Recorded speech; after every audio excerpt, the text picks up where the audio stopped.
السلام عليكم خوتي خواتاتي، لاباس عليكم؟ اليوم غادي نقدم لكم السفه مدفونه بالدجاج. لهاد الوصفه ان شاء الله كنحتاجو. بالنسبه لي انا دابا غادي ندير على حساب الناس اللي غادي يتغداو معايا. عندي كيلو ديال الشعريه ديال الفوار، عندي دجاجه موين ماشي كبيره ماشي صغيره، انا حيدت منها الصدر لانه ما تياكلوش ليا. عندي غندير كاس ديال الزيت مع مرش. عندي في العطريه غادي نحتاج البزار مع معلقه مع مراش، تقريبا غير نص ديال معلقه صغيره فايتها بشويه. عندي معلقه صغيره عامره ديال سكينجبير. عندي معلقه ديال الخرقوم البلدي. عندي القرفه عواد، درتها هنا عواد باش من بعد نحيدها ما تعطيش ديك الكحوله المرقه. عندي هنا واحد ضامه ديال الدجاج، وعندي جوج دويمات ديال الزعفران. واللي عنده الزعفران الزعفران الحر بلا ما يدير الدويمات هادو. عندنا الثومه عفوا الملحه على حسب الدجاج اللي عندنا. عندنا هنايا كيلو ديال البصله اللي قطعتها شنايف. عندنا هنا معلقه كبيره ديال القزبر معدنوس، واحد الريس ديال الثومه. عندنا هنا الزبيب. عندنا الزبيب غادي نديروه مع الشعريه ان شاء الله يفور معاها. وهنايا عندنا شويه ديال اللوز وشويه والقرفه وسكر كلاصي والزبده. هادو غادي نديروهم غنزينو بهم، وعلى حسب كل واحد وكيفاش اللي عنده كتار ما كاينش حوايج اخرين بغا يزين بهم ماشي مشكل. المهم هادشي على قدر المستطاع كل واحد وعلاش قد يدير. والزبده خلاص غادي ندهنوا بها الشعريه ديالنا من بعد ما تفور، يعني حتى التفويره الاخرى. هانتوما معنا ان شاء الله حتى نوجدوا هذا الطبق. بسم الله. غادي نبداو دابا نصبوا الدجاج ديالنا. هو الاول الدجاج ديالنا راه مغسول وراه بايت، داكشي علاش غادي نديرو غير في الطنجره، ما غاديش نديرو في الكوكوط. يعني غنديرو في الطنجره وغادي نقص ليه، لان الدجاج الا كان بايت في الثلاجه ما دغيا كيطيب. انا راه قطعت الدجاجه ديالي، لان اصلا كتعرفوا بان السفه ديال الشعريه المدفونه ما كتبغيش الدجاجه تكون صاينه، يعني خاصها تكون مقطعه. انا قطعتها هنايا، ها هي كما قلت لكم رانا الدجاجه حيدت منها غير الصدر لان ما تياكلوش ليا.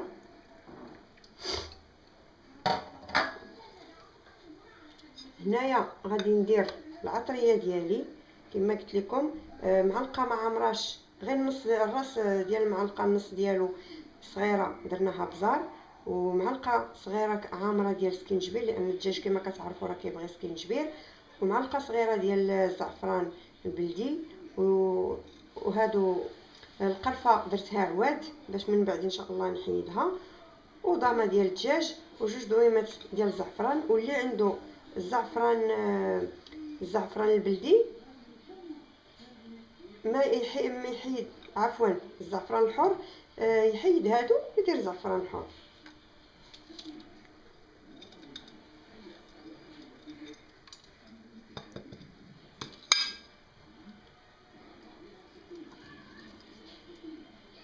كنتمنى انكم تجربوا هذه الوصفه ان شاء الله وراه غادي تعجبكم.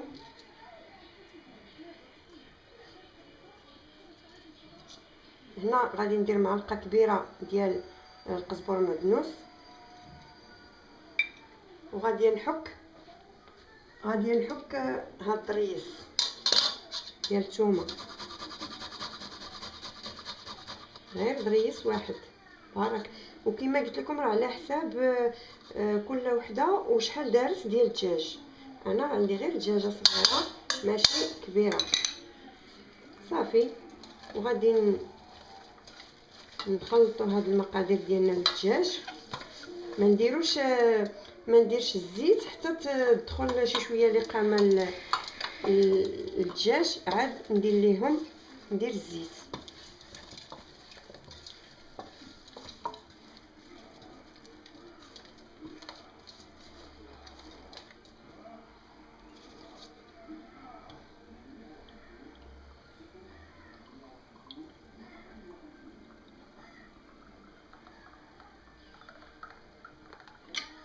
هانتوما نص كاس ديال الزيت،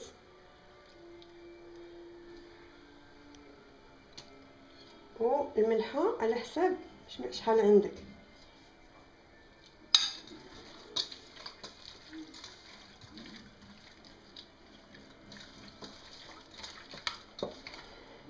اما بالنسبه للبصله راه ما غاديش ندير البصله كامله، غادي ندير غير شي شويه فاش يتقلى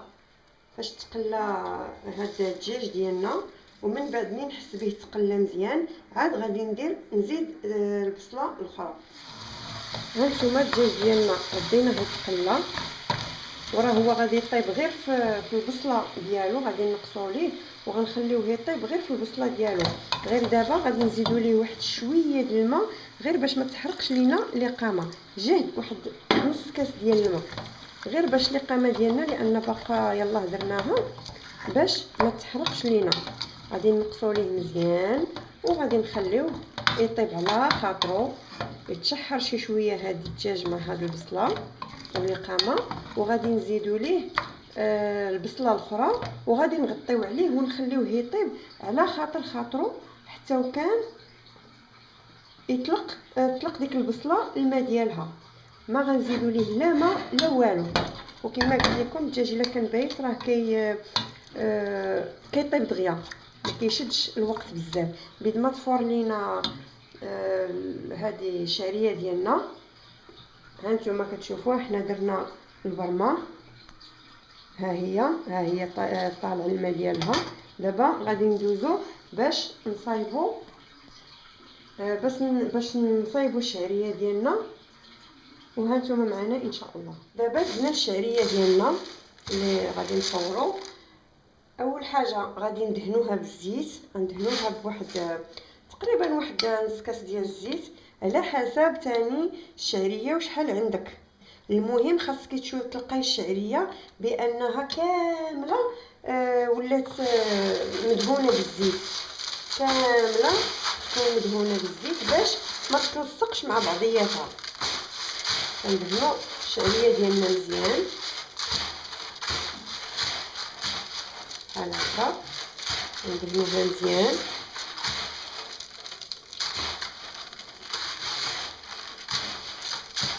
وغادي نردوها الفور. التفويره الاولى راه ما كنديروا ليها والو، كنديروا ليها غير الزيت وكنردوها تفور.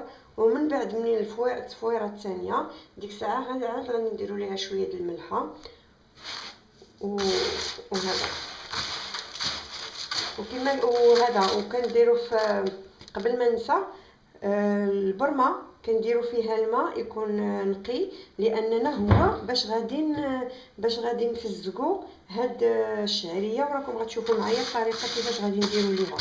بهذه الطريقه كتجي ساهله في الطياب وفي نفس الوقت ما كتاخذلكش الوقت بزاف وكطيب مزيان.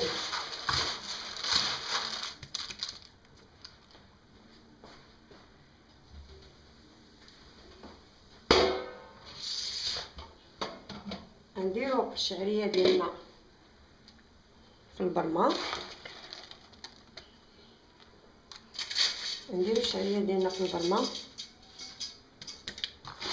وغادي نردوها فوق.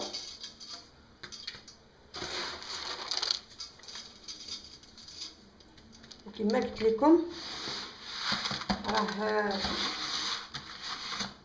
الشعريه خاصكم تحسوا بها بانها كلها دهنات بالزيت باش ما تلصقش لكم وما تكركبش. وهانتوما ان شاء الله معنا من بعد ما تفور هاد الشعريه غادي نرجعوا باش نوريكم كيفاش غادي ندير نسقيها، كيفاش غادي ندير نفزقها منين تفور. هانتوما كما كتشوفوا الدجاج ديالنا كيتقلى. هانتوما كما كتشوفوا راه المريقه راه خاطره مزيان. وملي غادي نزيدوا لها ان شاء الله البصله الاخرى غادي نسيت، اسمحوا لي رانا نسيت ما ذكرتش لكم شويه ديال السمن البلدي كيجي فيها رائع، نسيت ما ذكرتوش في المقادير. نديروا شويه السمن البلدي من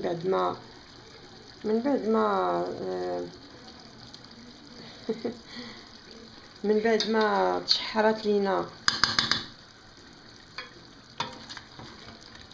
من بعد ما تشحر لينا الدجاج نزيدو شويه السمن. رانا نسيت قبيله ما درتوش في المقادير. ودابا ملي حسينا به مشحر غادي نزيدو البصله ديالنا وغادي نخليوه. نزيدو البصله وغادي نخليوه يطيب. كما قلت لكم غادي ديروا العافيه مهيله وغادي تخليوه يطيب على خاطر خاطرو.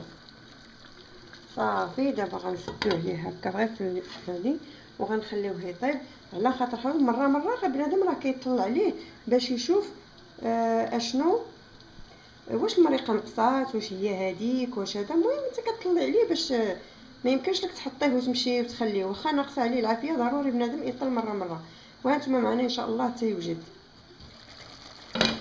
هانتوما كتشوفوا هانتوما كيطيب غير في المريقه ديالو كتجي معسله. شوفوها كتجي معسله والريحه ديال السمان وديال القامه كامله اللي درنا وديال القرفه طالعه رائعه في هذا الطبق. كنتمنى انكم تعجبكم طريقتي وديروا ليا جيم وتبارطاجيو مع الاصدقاء ديالكم باش تعمل فائده. واللي مازال ما تابوناش معايا ان شاء الله يتابونا.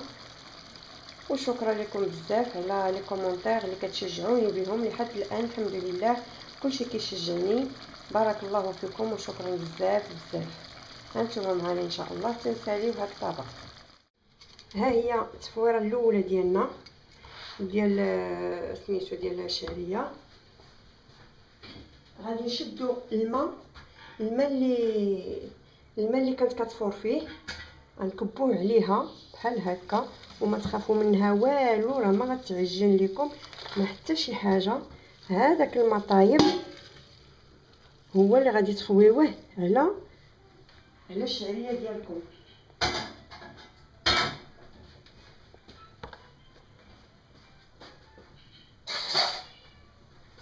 هانتوما تخافوا منها حتى شي حاجه. ها هي كتخليوها في الماء اللي فورتو فيها وكتهزوه صافي هكذا.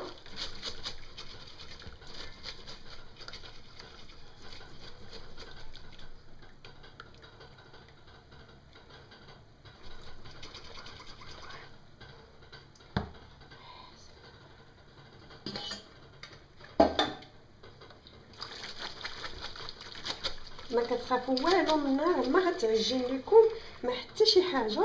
غادي ديروا لها بحال هكا. وهذا الماء اللي هذا غادي نرجعوه للبرمه ديالنا. وقبيله سمحوا لي رانا قلت لكم البرمه يكون فيها الماء نقي. انا ما عنيتش بان البرمه خاصها لا تكونوا دايرين فيها الماء موسخ ولا شي حاجه، لا، غير اللي عنيت انكم ما ديروش في داك الماء لا بصله لا ملحه لا حتى شي حاجه. هادشي اللي عنيت به انايا، ماشي زعما كاينه عنيت به الوسخ ولا شي حاجه.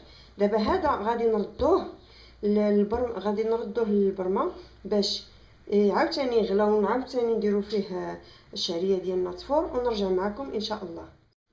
غادي نديروها في القصعه ديالنا او في الاناء اللي غادي نخليوها باش تنشف فيه. نديرو ليها هكا نطلقوها باش تشرب هذاك الماء اللي درنا ليها. نخليوها واحد شي شويه تتنشف وعاد غادي نردوها عاوتاني للكسكاس ان شاء الله. هانتوما هاي الشعريه ديالنا من بعد ما نشفات من الماء شوفوا كي كتكون. والحبه كما قلت لكم راها مفارقه على خصها مفرزه عليها ما كتلصق ما حتى شي حاجه وما كتعجنش من داك الماء اللي درنا ليها كامل. دابا غادي نردوها في الكسكاس باش تفور التفويره الثانيه ونرجعوا معكم ان شاء الله. ها هي التفويره ديالنا الثانيه عاوتاني غادي نديروا ليها نفس الطريقه. غناخذوا ثاني هذاك الماء اللي كيفور فيها وغادي نكبوه عليها بحال هكا عاوتاني. وكما قلت لكم ما تخافوش منها، بحال الا كتسقيوها. هانتوما سمحوا لي على هذا البخار ديال سميتها كيضبب الكاميرا. كنديروا ليها بحال هكا، تنحركوها في هذاك الماء، تخافوا والو.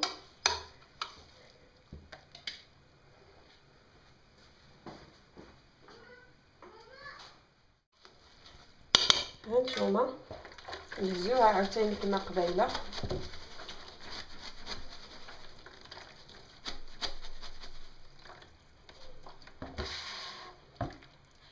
وغنردو تاني هاد الماء عاوتاني غادي نردوه للبرمه باش يعاود يطيب عليها.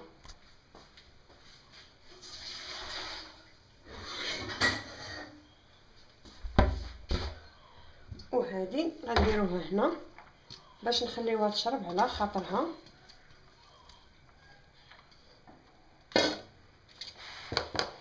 في الوقيته اللي هي كتشرب حنا غادي نزيدو ليها الملحه،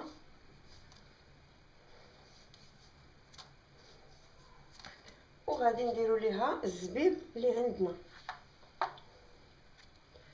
وغادي نخليوها تشرب. منين غادي تشرب عاوتاني غادي نردوها عاوتاني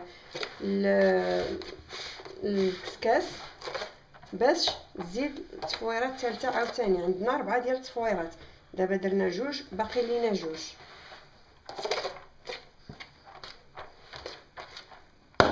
غادي نخليوها تشرب هذيك المياه اللي غسلناها اللي رشيناها بها، ومن بعد نرجعوا عاوتاني باش نكملوا بقيه التحضير. هانتوما كيفاش كتجي. غير بغيت نوريكم بانني واخا كندير ليها هذاك الماء كامل راه ما كيطرى ليها والو، كتنشف وكطيب مزيان. هانتوما شفتوا.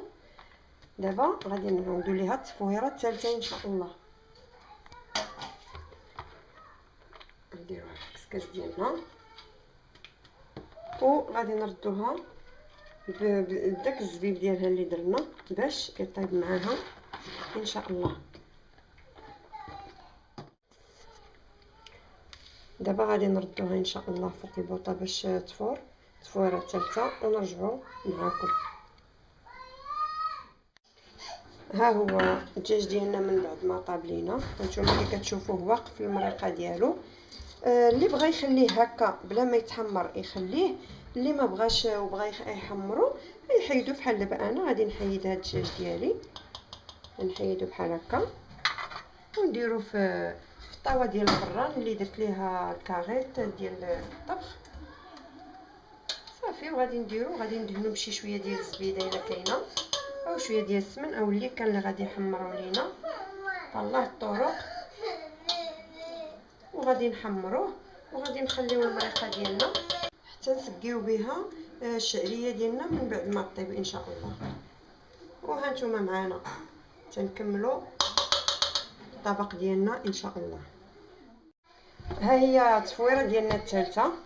هاد التصفيره هذه ما غاديش نديروا ليها كما التصفيرات الاخرين، غادي نكبوا مع نسقيوها بالماء ديال البرمه، ولكن غير القياس اللي غادي يشرب، لان درنا ليها الملحه. الا درنا كبينا عليها الماء غادي تهبط ديك الملحه، ما غاديش تبقى شاده لينا في الشعريه.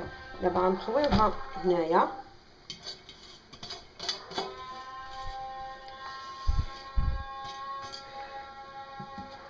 وغنجيبو القياس ديال الماء من الماء ديال البرمه غادي نزيدوه ليها هنا، ولكن غنديرو غير القياس اللي غادي يشرب لينا، اللي غادي تشرب لينا هاد الشعريه ديالنا.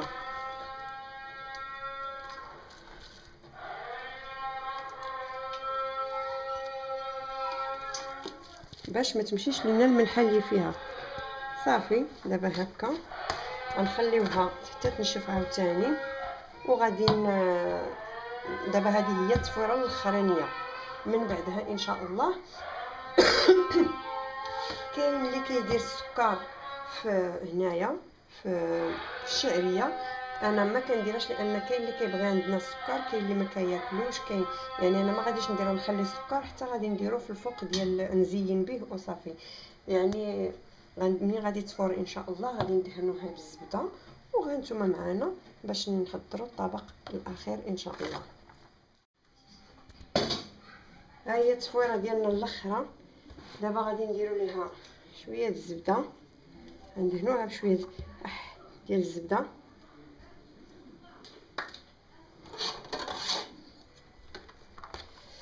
حتى نخلطوها تدخل معاها مزيان، كتعطيها حتى هي شي شويه ديال البنه.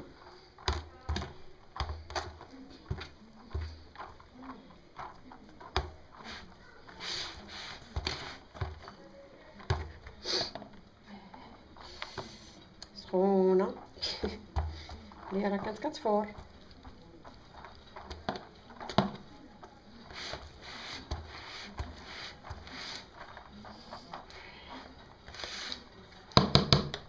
كنديروا شويه هنا تبصيل في الاول،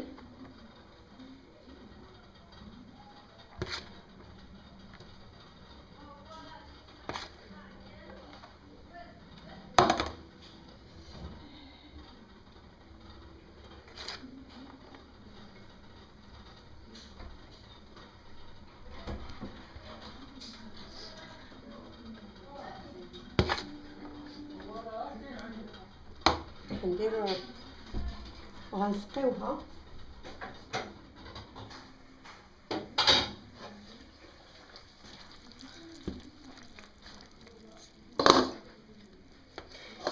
دايرها ليك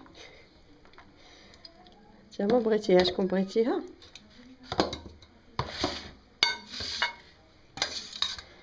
غادي نسقيوها. هي الاولى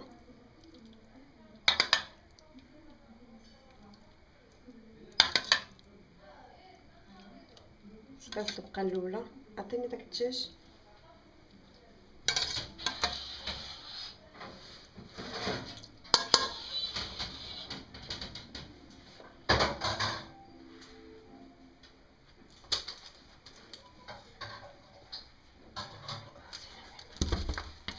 غادي نديرو الدجاج ديالنا فوق منها، نديرو هاد الدجاج هنا كما قلنا لكم راه غير كيكون مفرتت.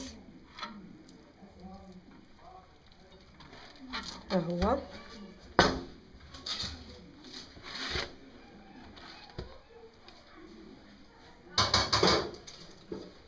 ودابا غادي نزيدو الشعريه من الفوق.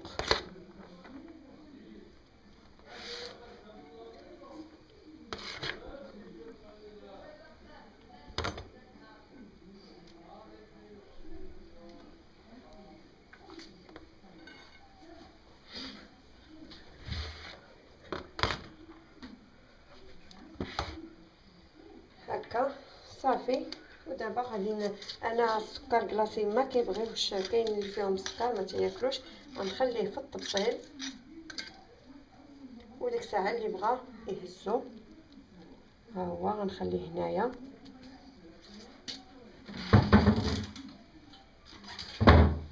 غادي نزوقو كل واحد على حسب شنو كيفاش بغا يزوق.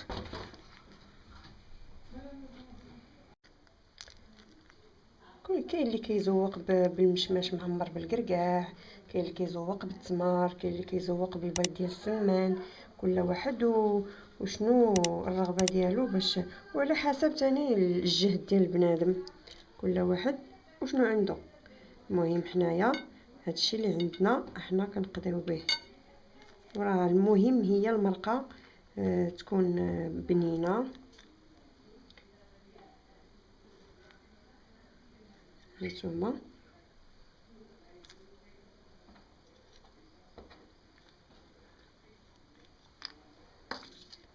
نديرو في وسط منها ضروري علينا هاد القرفه هذه هي اللي معروفه بها السفه المدفونه.